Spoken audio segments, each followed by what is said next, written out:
आमचं आगमन झालेलं आहे उज्जैन महाकाळाच्या दर्शनासाठी सर्व भाविक आता उतरलेले आहे. नमस्कार मंडळी, जय महाराष्ट्र. आता आम्ही पोहोचलो आहोत उज्जैनमध्ये.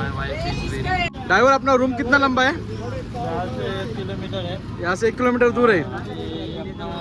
उज्जैन मंदिर वहाँ से 1 किलोमीटर. ओके. सेंटर पे नहीं है रूम, तकलीफ नहीं होने चाहिए. स्टेशन ये सेंटर पे. जय महाराष्ट्र. जय महाराष्ट्र. आता जाऊया रूमवर आणि बघूया रूमची हालत कशी आहे. काय वाटतं बघ तुम्ही आधीच हालत बोलता म्हणजे तुम्हाला आवडला नाही रूम वाटतं. आता बघितल्यावर समजेल. ओके. उज्जैनमध्ये बुक केलं होतं आम्ही हॉटेल महक पॅलेस. इथे आमच्यासोबत मोठा स्कॅम झाला, तो पुढे बघा तुम्ही. पैसा आपका कितना हुआ कुली जी? ओ कुली जी.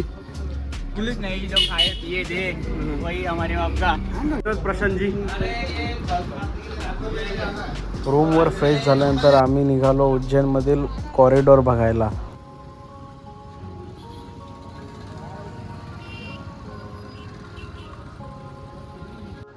आतमध्ये जाताना सुंदर अशी शिवजीची मूर्त बघायला मिळाली. नंतर गणपती बाप्पांचं दर्शन झालं. मुख्यद्वार ह्याचं नाव होतं नंदीद्वार. नंदीद्वार हे 26 फूट उंच होतं.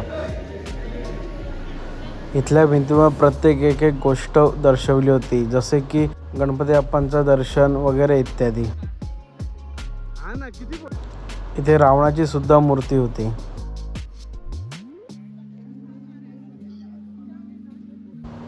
नंतर आम्हाला दर्शन झालं ते खंडोबा देवाचं, त्यानंतर पार्वती आणि गणपती बाप्पांचं. इथे भारत मातेचं खूप सुंदर मंदिर आहे. कॉरिडॉर फिरून झाल्यावर आम्ही गेलो होतो जेवणासाठी.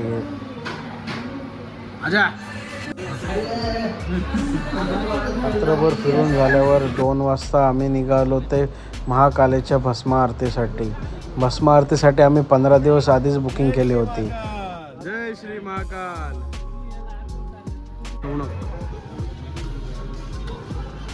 तिथे पोचल्यावर 2 वाजता आम्ही वापरलेला चहा घेत आम्ही निघालो भस्म आरतीसाठी.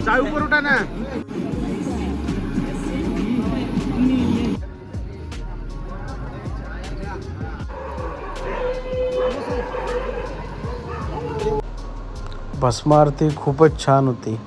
भस्म आरतीचं वर्णन खरंच शब्दात करू शकत नाही असं होतं. सर्वांनी हिंदुस्थानामधल्या प्रत्येक हिंदूने एक भस्म आरती केली. महादेवांचा शृंगार खूपच छान होता.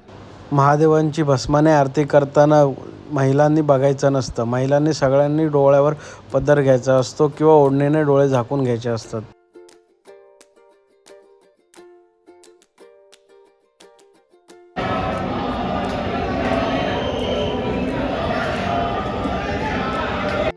गाभाऱ्यामधली लाईट गेल्यावरचं दृश्य खूपच छान होतं. अंगावर काटा येत होता.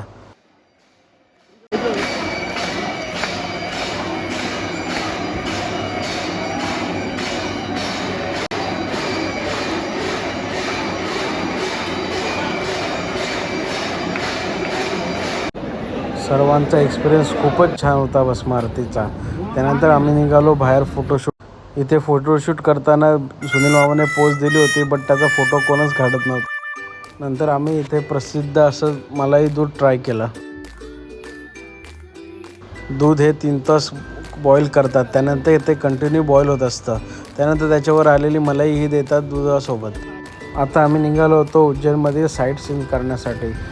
रिक्षा ड्रायव्हर आम्हाला 5 मंदिर दाखवणार होते.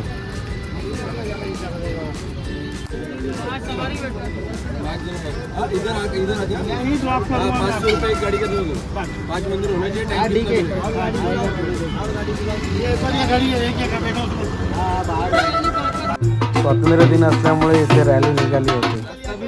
आम्ही टोटल 4 रिक्षा बुक केल्या होत्या. इथे 2 रिक्षावाल्यांची त्यांच्यातच भांडणं चालली. इथे आम्ही पोचलो गडकालिका शक्तिपीठ मंदिरमध्ये.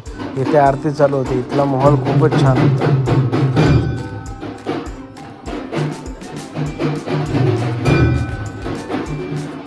नंतर आम्ही घेतलं काळभैरवांचं दर्शन. नंतर मंगलधाममध्ये आम्ही पोचलो आणि इथे आम्ही अभिषेक घातला.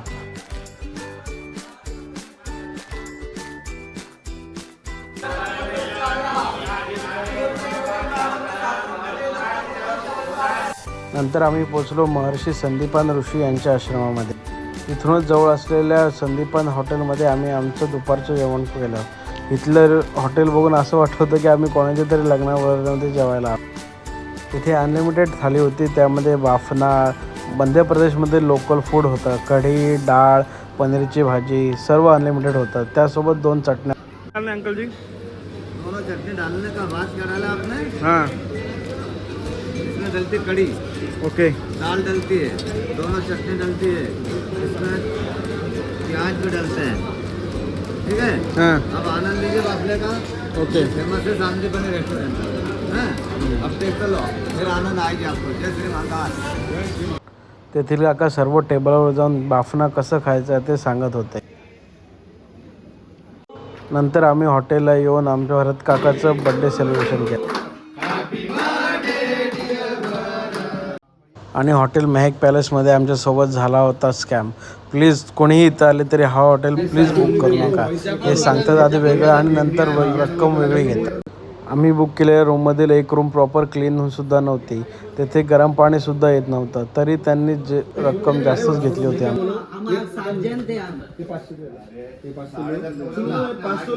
और आप एक बार हेडफोन लेके सुनो मैं क्या बोल रहा हूँ यहाँ पे कि 7,000 में देने तो दो नहीं तो हम लोग जाते हैं. इनसे बोलो भी मैं. अरे आप क्या सोच रहे तो हमको नहीं करना है, लेकिन मैं 7,000 ही बोला था. बोला ठीक है चलो आप पहले श्री गणेश करो और वो करो. ऐसा भी उन्होंने बोला.